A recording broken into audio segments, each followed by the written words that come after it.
नमस्कार, मैं हूं रेनू भाटिया। आज की खास और बड़ी खबरों के लिए आपका स्वागत है न्यूज़ हब भारत में। उत्तर प्रदेश के कासगंज जिले में मंगलवार देर शाम शराब माफिया ने दुस्साहसिक वारदात को अंजाम दिया। कुर्की के लिए नोटिस चस्पा करने गए दरोगा अशोक कुमार सिंह और सिपाही देवेंद्र कुमार को शराब माफिया ने पकड़ लिया। उन्होंने पीट कर सिपाही को मौत के घाट उतार दिया, जबकि दरोगा की हालत गंभीर बनी हुई है। दोनों गांव से 1.5 किलोमीटर दूर खेत में बंधक मिले हैं। दरोगा पर भाला से हमला किया गया है, जबकि सिपाही के सिर पर भी वार किया गया। देर रात कई थानों की फोर्स के साथ पुलिस अधिकारी मौके पर पहुंच गए हैं। अधिकारी समन तामील के लिए रवानगी की भी बात कह रहे हैं। मुख्यमंत्री योगी आदित्यनाथ ने कासगंज की घटना को गंभीरता से लिया है। उन्होंने दोषियों के विरुद्ध कठोर कार्रवाई किए जाने के निर्देश दिए हैं। उन्होंने कहा कि राज्य सरकार अपराध और अपराधियों के प्रति जीरो टॉलरेंस की नीति पर कार्य कर रही है। कानून व्यवस्था के संबंध में किसी भी प्रकार का समझौता न करते हुए दोषियों के विरुद्ध अविलंब व सख्त कार्रवाई की जाए।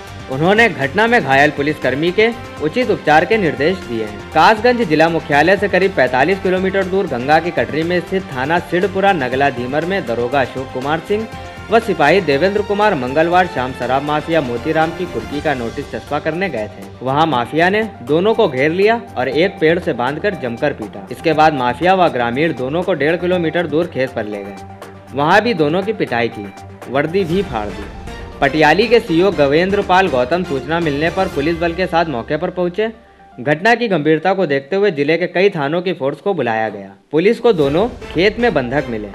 अस्पताल लाने तक सिपाही की मृत्यु हो गई, जबकि दरोगा की हालत गंभीर बनी हुई है। आईजी पीयूष मोडिया ने बताया कि पुलिसकर्मी जहरीली शराब के एक मामले में कुर्की पूर्व नोटिस चस्पा करने गए थे। वहां दोनों को बंधक बना लिया। पुलिस को दरोगा एक खेत में मिले। उनकी बाइक के अलावा एक अन्य बजाज प्लेटिना बाइक भी मिली है। दरोगा की वर्दी जूते भी पास पड़े मिले थे। लगभग आधा घंटे बाद सिपाही भी एक गेहूं के खेत में गंभीर हालत में मिला।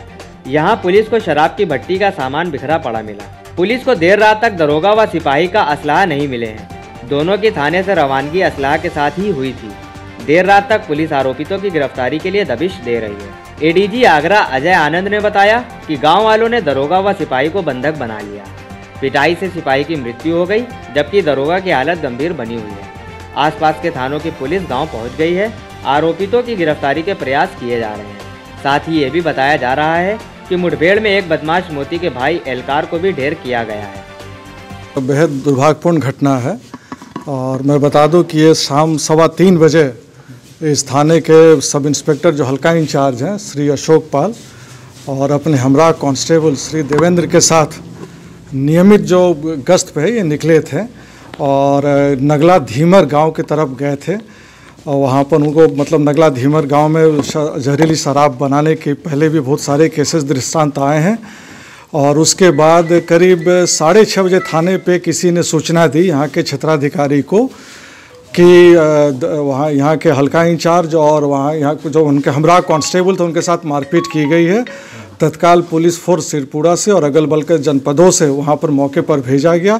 तो कटरी काली नदी की जो कटरी है उस पर 3 किलोमीटर जो बहाव है उसके 3 किलोमीटर कटरी में दोनों घायल अवस्था में पड़े थे। कुछ देर के बाद तत्काल उनको वहाँ से उठा के उपचार के लिए जिला जनपद के लिए आया जा रहा था। रास्ते में हमारे कांस्टेबल की डेथ हो गई और प्राथमिक उपचार के बाद हल्का इंचार्ज दरोगा श्री अशोक पाल जी को यहाँ से प्राथमिक उपचार के बाद अलीगढ़ भेज दिया गया। हमारे एडिशनल एसपी उनको साथ लेकर अलीगढ़ गए थे। वहाँ पर सारे अधिकारी मौजूद हैं। मेडिकल कॉलेज में उनका इलाज चल रहा है। और ये पूरी घटना के बारे में जब दरोगा जी थोड़े होश में आएंगे तब उनसे पूरी वाक़यात किस परिस्थितियों में ये घटना हुई उसके वाक़यात के बारे में पता चलेगा। सर क्या नाम था उनका? क्या बोले? आरोपी सर कौन है? आरोपी नहीं, आरोपी बता रहे हैं कि उस नगला धीमर जो गांव है उससे जहां घटना तो हुई वहाँ उस गांव से करीब 4 किलोमीटर दूर पे हुई है, कटरी में हुई है। बिल्कुल सुनसान कटरी है। ये घटना स्थल तो कटरी की है। बता रहे हैं कि दरोगा जी जिस समय उनको वहाँ से लाया जा रहा था तो रास्ते में उन्होंने कुछ बातें बताई।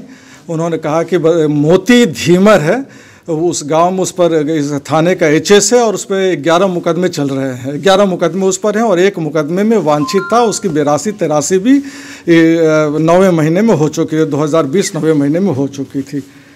तो जैसे जो अन्य तथ्य जो हमें सब इंस्पेक्टर साहब जब ठीक हो जाएंगे, जब बोलने लायक स्थिति में रहेंगे, जो भी अन्य तथ्य हमें प्रकाश में आएगा मैं आपको अवगत कराऊंगा। लेकिन जिन्होंने इस दुस्साहसिक कार्य को कृत्य किया है उसके लिए पूरे गांव को घेर के तलाशी अभियान चलाई जा रही है। हमारे रेंज के चारों जनपदों से यहाँ पे शुराग्रस्त अच्छे इंस्पेक्टर, एसओ और सिपाही बुला लिए गए हैं और मैं जिन्होंने इस कार्य को किया है उनकी तत्काल गिरफ्तारी की जाए। क्या सर इन पे सरकारी अपने असलाह भी थे? हाँ, उनका अभी असलाहा उनको मिल नहीं पाया है। अब वो बताने लायक स्थिति में नहीं है, लेकिन हम ये मान के चल रहे हैं कि जो दरोगा जी का असलाहा वो गुम हो गया है। लगभग कितने लोगों ने घटना को अंजाम दिया? वो बता रहे थे कि करीब, देखिए वो उनकी तबीयत ऐसी नहीं थी कि उनसे बहुत चीज़ पूछताछ की जा सके, लेकिन उन्होंने बताया कि 4 से 6 लोगों के बीच में। सर आप जो जैसे बता रहे हैं कच्ची शराब का वहाँ पे काम चल रहा था, तो क्या इसमें आगे आबकारी का भी कोई भूमिका नहीं दिखती? नहीं, अभी इस पर कुछ टिप्पणी नहीं कर सकता हूँ। हमारी पहली प्राथमिकता है कि हमारे सब इंस्पेक्टर की जान बच जाए और जिन लोगों ने किया है उनके खिलाफ कड़ी से कड़ी कार्रवाई हो। आज शाम को सिरपुरा थाने के दरोगा जी और आरक्षी देवेंद्र नगला धीमर गांव में वांछित अपराधी की तलाश में गए हुए थे और वहां दुर्भाग्यपूर्ण घटना घटी है जिसमें हमारे साथी सिपाही श्री देवेंद्र जी शहीद हुए हैं। माननीय मुख्यमंत्री जी ने इस घटना का तत्काल संज्ञान में लेते हुए जो अपराधी हैं उनके विरुद्ध कठोर कार्रवाई करने के निर्देश दिए हैं। साथ ही साथ जो हमारे साथी मृतक श्री देवेंद्र शहीद हुए हैं उनके परिवारीजन को 50 लाख रुपए और एक व्यक्ति को नौकरी देने की घोषणा की है। और माननीय मुख्यमंत्री जी लगातार इस घटना की मॉनिटरिंग कर रहे हैं और हम सभी लोग यहाँ आप देख रहे हैं मौके पर हैं और जो भी दोषी हैं उनको बख्शा नहीं जाएगा। अपराधियों के विरुद्ध क्या कार्रवाई अभी पुलिस अमल में चला रही है? आप स्वयं जान रहे हैं पुलिस द्वारा टीमें गठित की गई हैं और जो भी कठोर से कठोर कार्रवाई है वो की जाएगी। Bureau report, news hub Bharat.